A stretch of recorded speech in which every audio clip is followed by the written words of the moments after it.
Good morning, everybody. Welcome.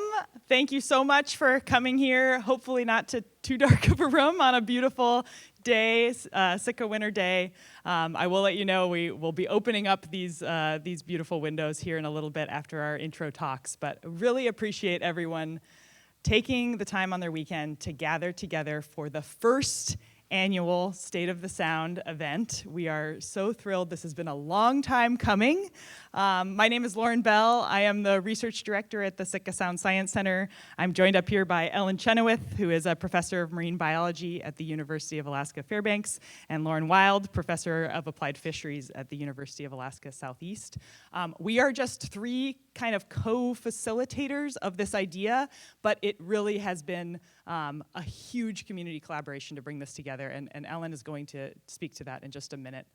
Just a few housekeeping things as we get going. If you're new to this space, there are bathrooms to either side here, and also out around the corner. There are bigger ones. We've got coffee and snacks in the back. Please help yourself. Please stand up, move, stretch, whatever you need to do to be engaged and caffeinated for the morning.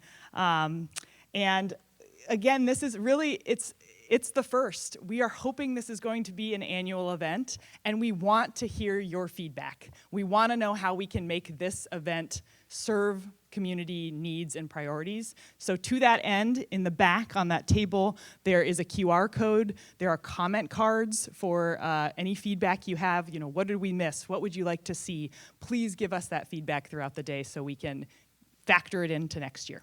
Thank you. All right, thank you, Lauren. Yes, and welcome everybody, or welcome back if you were here last night. I just wanted to start by acknowledging that we are on Tlingit Ani, and we're grateful to live and work and harvest and observe on this land. And we honor the deep knowledge of this area by the Tlingit people who've lived here since time immemorial and who continue their stewardship of this area today. So I'm going to start this talk by giving a little bit of a background on the State of the Sound, how it came together, and then we're going to transition to our Around the Sound, so giving back to you what we've been hearing as we've reached out to people to see what the big stories are for this year.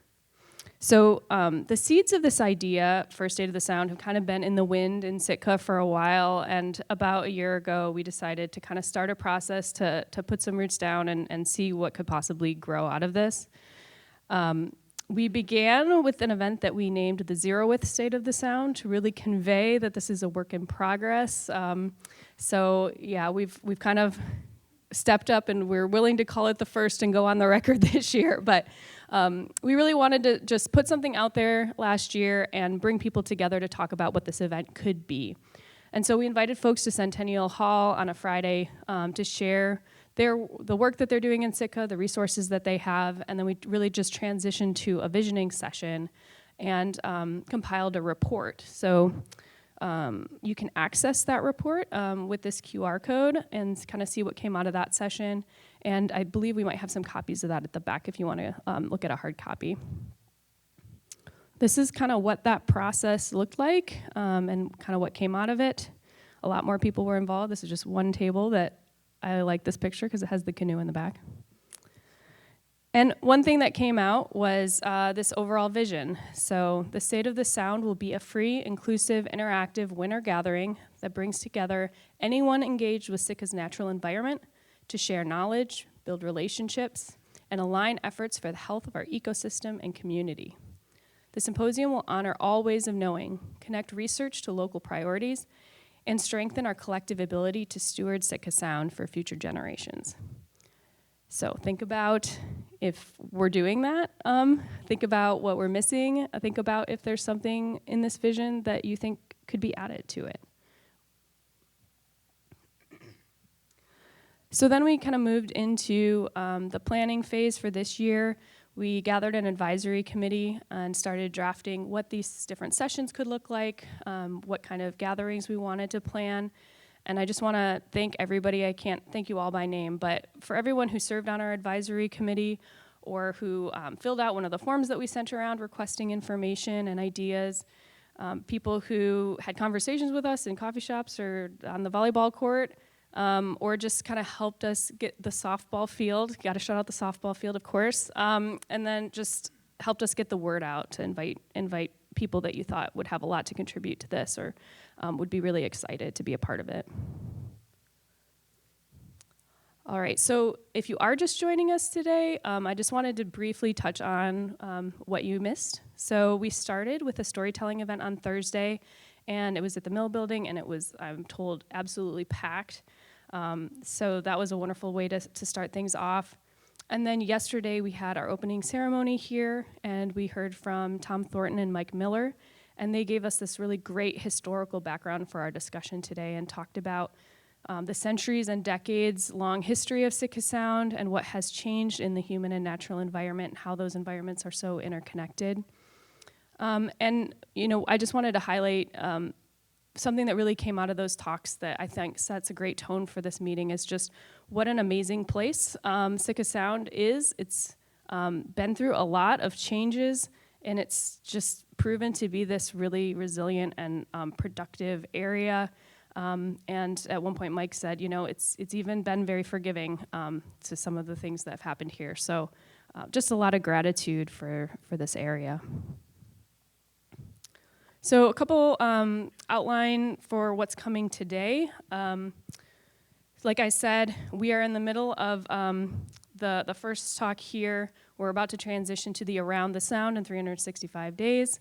Then we're going to have a talk by Steve Bethune on the Bucks of Baranof. And then we'll have a talk from Kyle Rosendahl from Sitka Tribe of Alaska and Dean Anderson from the Forest Service about what's new in Kuna, which is the Redoubt area. And then we'll transition from there to a round table that'll really just be a discussion. So we'll get people in tables together and talk about what you're seeing, what questions you have, you know, what you want to know about in Sitka Sound that maybe people aren't paying attention to or aren't studying. Then we're gonna set you loose for lunch on your own. And then we've got a couple field trips and workshop options.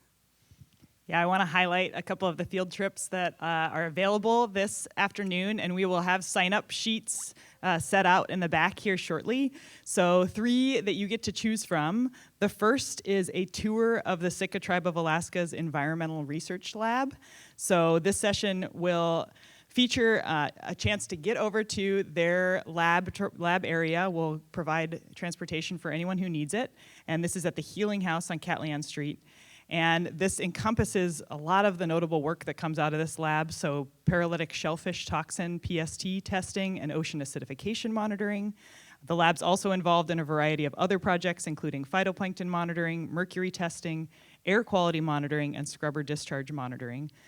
Participants of this session have the opportunity to get a behind-the-scenes look at some of the equipment that the lab uses and learn more about what the lab is currently focused on. So that's one option. Another option is a Sitka Nature Wonder Wander with optional chance to get a little primer in iNaturalist if you've always been curious about that app but don't really know how to use it. And this is hosted by Matt Goff. Thank you, Matt Goff. I think he might be in the room. So you'll go for a walk with wandering energy, invite your wonder and curiosity to surface, and find out what catches your attention. If folks are interested in trying out iNaturalist, this is not required. You can download the app for your phone and get signed up, and we will have ability to help people with the tech aspects of that. So good opportunity to also be outside and spend time on this beautiful day. The last tour that will be available is titled Fresh Salt and Hot Water, Exploring the New Lab and Programming at the Sitka Sound Science Center. Very excited to be able to share with everybody some big upgrades that we've made to the Science Center facilities, including in our wet lab, which is the old hatchery, and our ability to do some new experimental work down there. So again, a behind-the-scenes look to anyone who's interested at some of the new updates to the Science Center and some of the programming and research that's happening there.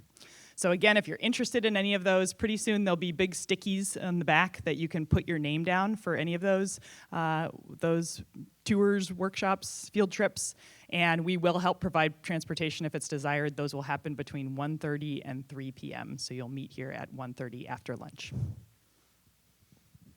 All right, and then it's our last event of the State of the Sound, which is the Science and Nature Mingle. It'll be right in those rooms behind where you're sitting now. That's going to be from 3 to 6 p.m., and that's really kind of a science share, show and tell, ask questions, mingle with people. We've really invited a lot of researchers that we know are doing work in the sound to come and ask you what they should do differently, what feedback you can give them, how you can help them do the work better and in a way that meets community needs. I won't go into everything. A lot of locals are presenting as well. It's going to be a really nice mix of different types of knowledge. And I think those will be kind of maybe set up at some point, so if you can't come back at 3, you might be able to just wander through and take a preview too. All right, so I just wanted to talk about where we're headed with all of this. We are planning to compile a lot of what people have presented here and shared with us in a summary report that will be publicly available. So we'll be capturing the roundtable comments, submitted projects, any resources or observations that you want to submit that haven't been captured yet. There's a QR code. You can let us know, and we can get back in touch with you and make sure that that's included. And then please do give us feedback so we can make this something that'll be exciting for people in the future. All right, and with that, I'm going to hand it off to Lauren. Okay. Enough of the logistics and the background. We are now going to transition into kind of an opening here to capture a little bit of what we've been hearing from folks on big stories of the sound for this last year. We acknowledge that what we're about to share and tour through is just a snippet of what has been happening on Sitka's lands and waters. Really, the purpose of this is to get your minds thinking about what you've seen and what you've experienced this year that you think is worth talking about and, questioning a little bit more. We are not experts in really any of these areas.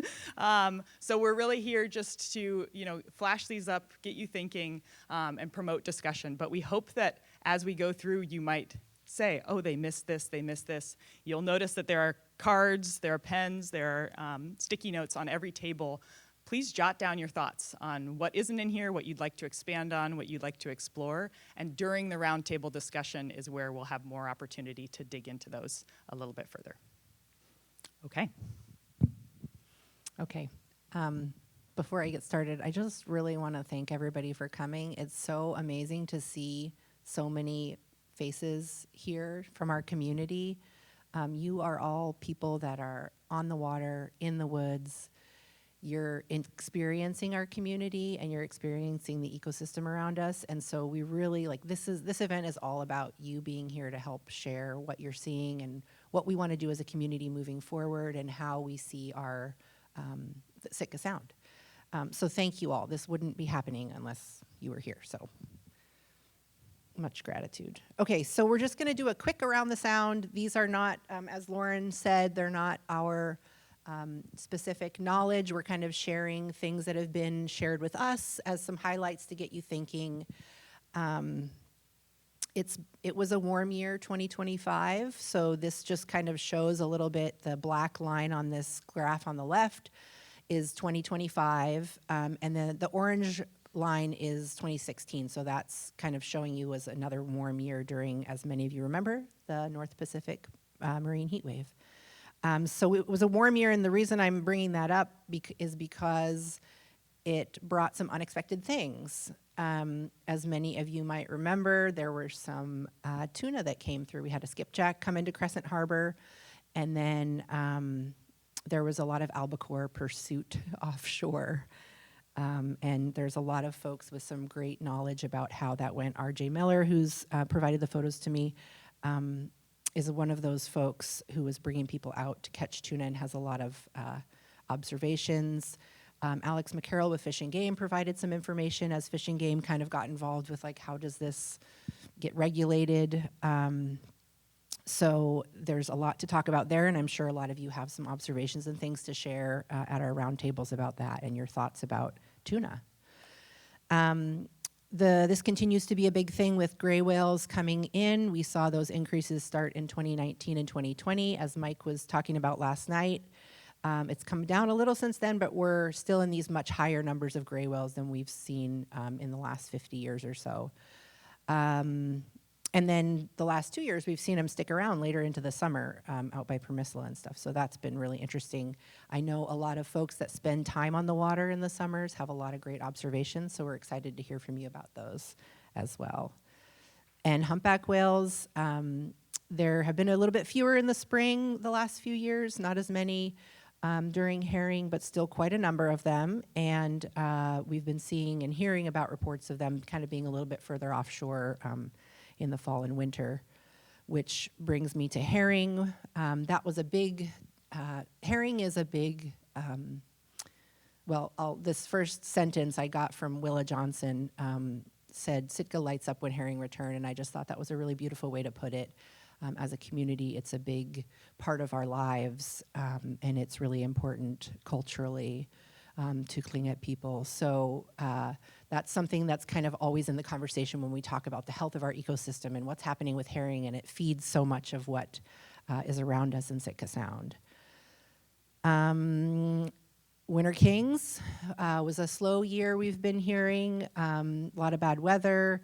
Fish may be further out. The herring maybe are keeping them out. So just kind of talking about these connections and how things are related. And that's something that's going to be fun to hear from all of you about. You know, somebody might have an observation and somebody else might have another observation, and you find a way that those are connected. And that's like one of the really cool things about our ecosystem here. And thank you to Jeff for these photos. So rockfish, and I should have put a little crab slide up too, because Red King crab opened for the first time in 10 years in November, and the demersal shelf rockfish fishery reopened in 2025. So those are just a few other notable things that happened that were maybe a little different this year. And just to get you thinking and talking about that, I'm going to pass it over to Lauren for some more highlights. Another phenomenon that has been described in the last 2 years, but really started to be dug into last year, is this impact. You'll see a picture here of a pinto abalone with a shell that has crushed under someone's hand while they were harvesting it. So that's a live pinto abalone. And this was reported initially by the Sitka Tribe of Alaska from harvesters and other non-native harvesters who were finding that as they were collecting abalone, they were crushing under their hands while they were trying to remove them. As far as we know, this seems like a fairly new symptom, but there's some work now going on with UAS and the Sitka Tribe, the Science Center, and folks from University of California, Santa Cruz, and Berkeley to try and get at what's going on here. There's some evidence that there are worms that are within these shells that might be boring through the shells and causing them to become weak. But you know, there are a lot of more questions at this stage than answers in terms of is this, you know, what's the prevalence of this throughout the sound? Is this a new phenomenon? Are the worms new? So more questions than answers, but a notable thing to see, and especially if you are harvesting abalone, we are certainly curious to know if you're seeing this in other areas of the sound. And there will be posters about this during this afternoon section. Another thing that comes up for a lot of folks is the questions around potential environmental impacts of increased numbers of visitors coming to Sitka in the summer season. So questions around this are very wide-ranging, covering concerns around impacts to air and water quality, and then direct interactions between ships and wildlife. So there are environmental monitoring projects that are underway. The Sitka Tribe is really leading a lot of these. They have air quality monitoring that is underway. We are working with the tribe, the Science Center and the tribe are working together with outside researchers to think about how to design environmental monitoring studies to assess any impacts of cruise ship discharges in the marine environment. But again, those are really just starting up. So really, again, eager to hear from folks in the community about what they're seeing and what they're interested in as we start thinking about these monitoring programs. Landslides are, of course, a big concern in our community and across Southeast Alaska. The atmospheric rivers that have now kind of become part of our common lexicon, these big, intense jets of water vapor that lead to extreme rainfall in short periods of time, are something that are kind of now on everybody's radar. And there is evidence that there's increasing prevalence of landslides with climate change, especially here in Southeast. So this is something that there's a lot of research going into. It's a really collaborative space right now. The Science Center, the Forest Service, USGS, many tribes throughout the region, many outside researchers are working together with communities to try and get at what people are seeing, what people are concerned about, and what tools can be built to help folks mitigate the risks of these events. There's a lot of new research coming in, especially as we are worried about more rain on snow events in the future. There's research directed at that. So this is a big area of focus. And in 2 weeks' time in this space, there will be another conference that is focused around that is open to the community as well. So we hope if you are interested about this area that you'll come join that or come talk to us about it.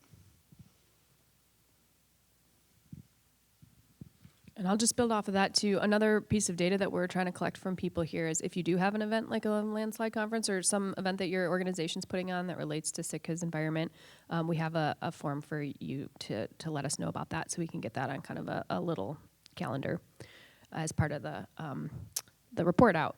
So a couple other things that we don't have full slides on, but we just wanted to highlight that did come up. Of course, impacts of climate change, barriers to hunting and harvesting, big changes in the movement and distribution of fish and marine mammals in the Sound, development in the Tongass National Forest, management changes or proposed changes with herring, salmon, endangered species, et cetera. So broad topics that I hope, especially the folks who submitted these to us, are ready to dig into a little bit more in the roundtables. I just also wanted to highlight we've got a lot of people observing this land, and in iNaturalist, which is this app that Lauren alluded to, there were over 17,000 observations of 2,300 taxa by over 400 observers in Sitka Sound this year. And so that's 270 new taxa added. And so that's 4,650 taxa that have been documented in Sitka Sound. So this is a wonderful resource, especially for those obscure things that we may not have a department that's monitoring, but to just see what people are seeing and changes and just to learn more about the details of our environment. Also, some short-tailed shearwaters came in near the road system in the fall, which was a little bit unusual, even in calm weather. And then just some questions submitted about a spruce die-off near Sea Lion Cove. I also wanted to highlight some of the kind of new things that are happening in education and outreach. The Mount Edgecombe, first, the whale skeleton that has been a long-standing project that many people have contributed to, many students, thousands of students. Why am I talking about this? Thousands of students and volunteers. This was a Stacy Golden with the Sitka High School passion project. And okay, we're gonna hang it. It's a partial humpback skeleton. We have the skull and vertebrae and ribs partway back. And the goal, it's getting put together at UAS. It's gonna hang in the atrium. And we're shooting for April 30th. So tentatively think about that date for a reception over at UAS. But stay tuned for more. We're kind of, as you can see in this photo, things are progressing. It's been a long, long time coming. So just a few other things. The Mount Edgecombe C-Tech program is now going by the name CORE, and the students in that program are going to be receiving college credits from UAS for their participation for the first time, and a lot of them will have posters that you can check out during the mingle. Sea Alaska Heritage Institute and the University of Alaska Southeast are developing an occupational endorsement in Indigenous science for the first time. This isn't available yet, but it's something that's really exciting, and it should be coming soon. Sitka High School and UAS are continuing their monitoring of plates. So for invasive species, a lot of tunicates, including DVEX, which is especially interesting invasive that we have in Sitka Sound. And there's going to be some posters for that. We have also a poster by Science Center interns and by students in the Rural Alaska Students in One Health Research, or RAISER program. And then we also have a newer program at the University of Alaska Fairbanks that's offering a Master's of Marine Studies, and this program can be taken entirely remotely. So we're hoping that this is something that'll give people in rural communities that want to stay in rural communities and work in rural communities an opportunity to advance their studies. All right, so I hope you're all sitting there going, I can't believe that ended and you didn't talk about whatever it is. Write it down because we want to talk about it. All right, thanks.